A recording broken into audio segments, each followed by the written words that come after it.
Meat importers told lawmakers that the African swine fever could not have entered the country if not for smuggled meat.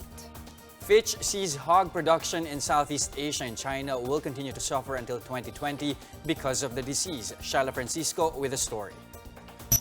The African swine fever virus continues to threaten the pork industry, with more than 20,000 hogs already called in the country in an attempt to put an end to the disease. But while authorities are scrambling to stop the virus, meat importers are playing the blame game. They say if it weren't for smuggled pork, there won't be any ASF outbreak in the first place. In the House Committee hearing on African swine fever, the Meat Importers and Traders Association explained that the virus can only come from the undocumented entry of pork.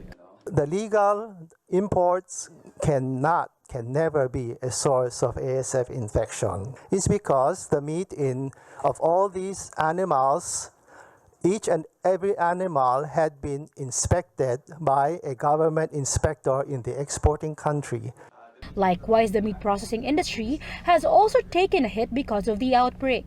That's despite claiming that processed meat products are perfectly safe because they are subjected to intensive heat treatment, which destroys any harmful viruses.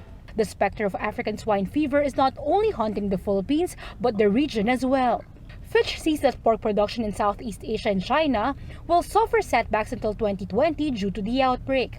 The ratings agency already revised its forecast for our country, which now stands at an almost 2% decline in 2020. The firm explained that farmers won't rebuild their herds while the epidemic is ongoing, and even so, it can take up to a year for new animals to be ready for slaughter. Aside from the Philippines, the virus is now present in China, Vietnam, and South Korea.